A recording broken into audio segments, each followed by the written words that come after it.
इतिहास में ऐसे बहुत से नाम मिल जाएंगे जिन्हें कभी भी कोई भूल नहीं सकेगा, लेकिन विरले ही ऐसे नाम मिलेंगे जिनके नाम से इतिहास मापा जा सकेगा। ऐसा ही एक नाम है 102 ईसा पूर्व जन्मे महान राजा विक्रमादित्य का, जिनके नाम से अत्यंत प्राचीन हिंदू पांचांग विक्रम संवत या विक्रमी का आरंभ हुआ। विक्रमादित्य यानी वीरता का सूर्य वो नाम है जिसे महाराजा विक्रमादित्य के बाद बहुत से राजाओं के नाम के साथ जोड़कर उन राजाओं की अद्भुत वीरता का सम्मान किया गया। विक्रम संवत के अनुसार लगभग 2288 वर्ष पूर्व जन्मे विक्रमादित्य का वास्तविक नाम विक्रम सेन था और उनके पिता उज्जैन के राजा गंधर्व सेन और माता सौम्य दर्शना थी। उस वक्त कौन ये जान सकता था कि बचपन से ही निर्भीक और पराक्रमी विक्रम आगे चलकर भारत का चक्रवर्ती सम्राट बनने वाला था। लेकिन विक्रम की कहानी तो जैसे स्वयं महादेव लिख रहे थे। जब बर्बर शकों ने विशाल भारत पर आक्रमण किया तो विक्रमादित्य के पिता राजा गर्दभिल यानी राजा गंधर्व सेन के साथ उनका भयंकर युद्ध हुआ, जिसमें राजा गर्दभिल की पराजय हुई और शकों ने भारत में अपनी जीत की निशानी के तौर पर अपने शक संवत की शुरुआत कर दी। हैवान शकों ने भारतीयों पर अत्याचार करना शुरू कर दिया। धीरे धीरे शकों ने भारत के कई भागों को अपने कब्जे में ले लिया। एक ओर जहां शकों ने संपूर्ण भारत में हाहाकार मचा रखा था, तो दूसरी ओर विक्रम सेन अपने विराट महाकाल सेना तैयार कर रहे थे। और फिर शकों की बर्बरता और क्रूरता के खिलाफ विक्रमादित्य नाम की एक ऐसी चिंगारी उठी जिसने न केवल शकों को भारत से भागने पर मजबूर कर दिया, बल्कि भारत के अपने विशाल साम्राज्य को अरब से लेकर तुर्की तक भी फैला दिया।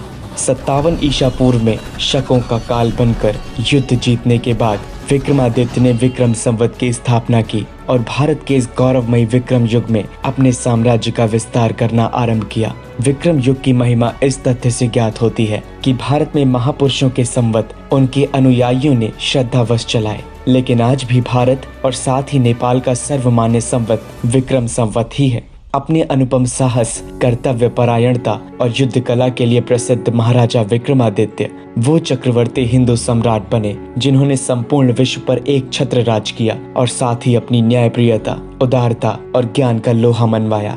महाराजा विक्रमादित्य के भव्य साम्राज्य का अंदाजा इस बात से ही लगाया जा सकता है कि आज Bharat, Pakistan, Afghanistan, Tajikistan, Uzbekistan, Kazakhstan, तुर्की, अफ्रीका, अरब, Nepal, Thailand, Indonesia, Cambodia, Sri Lanka, चीन और रोम तक राजा विक्रमादित्य का राज फैला हुआ था। सम्राट विक्रमादित्य न केवल उच्च व्यक्तित्व के स्वामी थे, बल्कि उनमें किसी भी व्यक्ति को परखने की भी अद्भुत क्षमता थी। शायद यही वजह थी कि वे पहले ऐसे राजा थे जिनका दरबार धन्वंतरी, छपंका, अमसिरमहा, शंखु, खाता करपारा, कालिदास, भट्टी, वररुचि, वारामिहिर जैसे उच्च कोटि के विद्वान और महान नवरत्नों में प्रतिष्ठित था।